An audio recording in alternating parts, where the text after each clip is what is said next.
സൂഫി സമ്മേളനം എന്ന് പറഞ്ഞൊരു സമ്മേളനം നടത്തി. മോഡിയാണ് നടത്തിയത്. സൂഫി എന്ന് പറഞ്ഞാൽ ഇസ്ലാമിൻ്റെ ആത്മീയതയിൽ അത്യുന്നതയിൽ നിൽക്കുന്നവരാണ്.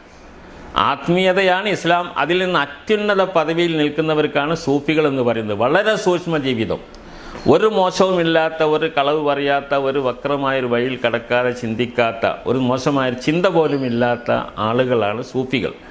അവരുടെ സമ്മേളനം നടത്തിയ മോഡിയാണെന്ന് പറയുമ്പം മോഡിയുടെ സമ്മേളനത്തിൻ്റെ നടത്തുന്നതിൻ്റെ ഉദ്ദേശം എന്താണെന്ന് നമുക്കറിയാലോ. അതിൽ പങ്കെടുത്തത് ഇവിടുന്ന് കേരളത്തിൽ നിന്ന് പങ്കെടുത്ത വലിയ ഒരാൾ AP ആണ്, കാന്തപുരാണ്. അദ്ദേഹത്തിൻ്റെ കുറച്ച് ആളുകളുമാണ് പങ്കെടുത്തിരിക്കുന്നത്. ഇതിൽ നമുക്ക് മനസ്സിലാക്കുന്നത് എല്ലാ കാലത്തും ഒറ്റുകാരുണ്ടായിട്ടുണ്ട്. ഓരോ സംഘടനക്കും രാജ്യത്തിനും ഒക്കെ ഒറ്റുകാരെന്ന് പറഞ്ഞൊരു കൂട്ടരുണ്ടായിട്ടുണ്ട്. അതിൽപ്പെട്ട തനിക്ക് ജീവിക്കാൻ വേണ്ടി എന്തും ചെയ്യാം, ഇസ്ലാമിനെ തകർത്താലും വേണ്ടില്ല എന്ന നിലപാടിൽ കൂടെ പോകുന്ന ഒരാളായിട്ട് അദ്ദേഹത്തെ കാണാൻ കഴിയുള്ളൂ. അദ്ദേഹത്തിന് ഒരുപാട് സംഭാവനകളോ അല്ലെങ്കിൽ ആനുകൂല്യങ്ങളോ ഒക്കെ കിട്ടുന്നുണ്ടായിരിക്കാം. അതിപ്പോൾ ആരാണെങ്കിലും തരും. ഒരു ശത്രുപക്ഷത്ത് കൂടിയാൽ ശത്രുക്കൾ സഹായിക്കും, അത് തീർച്ചയാണ്. അത് ഇസ്ലാമിൻ്റെ ശത്രുക്കളെ സഹായത്തിന് വേണ്ടി പിടിച്ചുകൊണ്ട് മുന്നോട്ട് പോകുന്നത് ഈമാനുള്ളവർക്ക് അല്ലെങ്കിൽ വിശ്വാസം ശുദ്ധവിശ്വാസമുള്ളവർക്ക് യോജിച്ചതായിരിക്കില്ല എന്ന് മനസ്സിലാക്കാനുള്ള ബുദ്ധി പോലും അദ്ദേഹം മാറ്റിവെച്ചു എന്ന് പറയാം. അദ്ദേഹത്തിന് ഇല്ല എന്ന് പറഞ്ഞുകൂടാ, അദ്ദേഹം തൽക്കാലം മാറ്റിവെച്ചു. അദ്ദേഹത്തിൻ്റെ ചില തുച്ഛമായ നേട്ടങ്ങൾക്ക് വേണ്ടിയിട്ട് അദ്ദേഹത്തിൻ്റെ ശാശ്വതമായ നേട്ടത്തെ പോലും കളഞ്ഞു കുളിക്കാൻ അദ്ദേഹം തയ്യാറായി. ആ നിലപാടാണ് അദ്ദേഹം ഇന്നും സ്വീകരിച്ചു കൊണ്ടിരിക്കുന്നത് എന്നുള്ളതും വളരെ വസ്തുതയാണ്. ഇപ്പോൾ ഇന്നത്തെ അവസ്ഥ എന്താണെന്ന് അറിയില്ല. ഇന്നിപ്പം BJP ഒക്കെ വളരെ കടുത്ത നിലപാടുകൾ എടുത്തുകൊണ്ട് മുന്നോട്ട് പോകുന്ന സാഹചര്യത്തിൽ അദ്ദേഹം എന്ത് നിലപാട് എന്നുള്ളത് നമ്മളെ സംബന്ധിച്ചിടത്തോളം അജ്ഞാതമാണ്. അദ്ദേഹത്തിന് നല്ല ബോധം ദൈവം കൊടുക്കട്ടെ എന്ന് നമുക്ക് പറയാനുള്ളൂ. പ്രസ്ഥാനങ്ങൾ വളർത്തുന്നതിന് തെറ്റില്ല. ആ പ്രസ്ഥാനത്തിൻ്റെ അടിസ്ഥാന തത്വം എന്താണെന്നുള്ളതിലാണ് നോക്കേണ്ടത്. പ്രസ്ഥാനം ഓരോരുത്തരുണ്ടാക്കുന്നത് വളർത്താൻ അവൻ നോക്കണം എന്നുള്ളതാണ്. എന്നാൽ അദ്ദേഹം ഗ്രാൻഡ് മുഫ്തി ഗവൺമെൻറ് അംഗീകരിച്ചു എന്നൊക്കെ പറയുന്നിടത്ത് തന്നെ നമ്മൾ തിരുത്തൽ വേണം. ഗ്രാൻഡ് മുഫ്തി എന്ന് പറയുന്നത് ഡൽഹിയിൽ അതിനൊരു സംവിധാനമുണ്ട്. ആരാണത് മുഫ്തിയാക്കേണ്ടത് എന്നുള്ള ഒരു സംവിധാനം പണ്ട് കാലത്ത് പാരമ്പര്യമായി പോരുന്നതാണ്.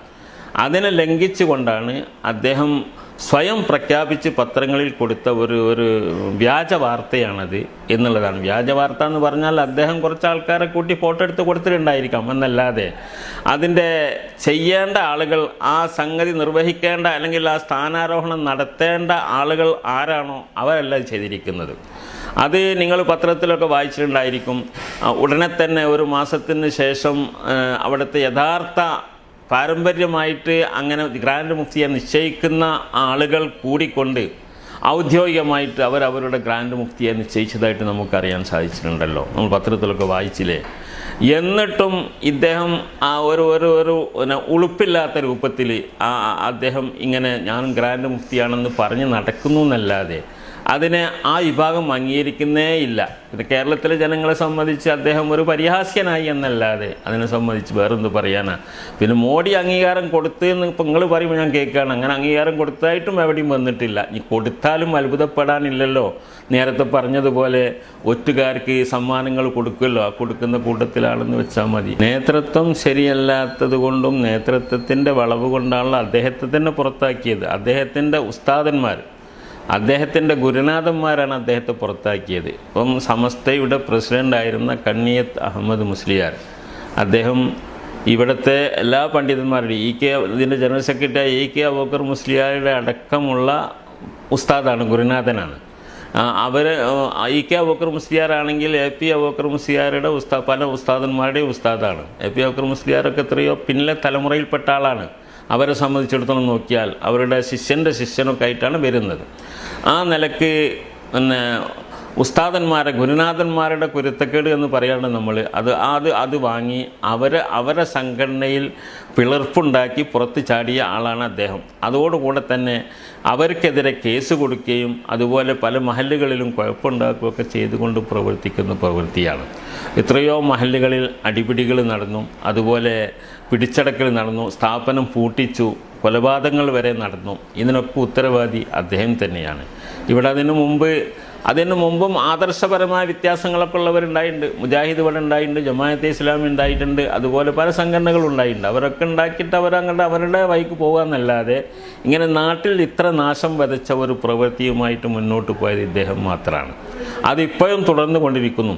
അതിന് കൂട്ടുപിടിക്കാൻ പറ്റിയവരൊക്കെ ഇസ്ലാമിൻ്റെ ശത്രുക്കളാണെങ്കിൽ പോലും അവരൊക്കെ കൂട്ടുപിടിച്ചുകൊണ്ടാണ് അദ്ദേഹം പ്രവർത്തിച്ചു കൊണ്ടിരിക്കുന്നത്. അദ്ദേഹത്തിൻ്റെ അനുയായികളെന്ന് പറയുന്ന ചെറുപ്പക്കാരായ പണ്ഡിതന്മാരായി നടക്കുന്ന അവരുടെയൊക്കെ പ്രസംഗങ്ങളും പ്രഭാഷണങ്ങളും ഒക്കെ തന്നെ യാതൊരു പ്രതിപക്ഷ ബഹുമാനവും ഇല്ലാത്ത, നീതീകരമല്ലാത്ത പലതും അവർ ഉപയോഗിക്കുന്നു എന്നുള്ളതാണ്. അസ്സലാമു അലൈക്കും വറഹ്മത്തുള്ളാഹി. പ്രിയപ്പെട്ട സഹോദരന്മാരെ, നമ്മുടെ ഉമർ ഫൈസി മുക്കത്തിൻ്റെ വക്രബുദ്ധി ഒന്ന് കേട്ടു നോക്കൂ.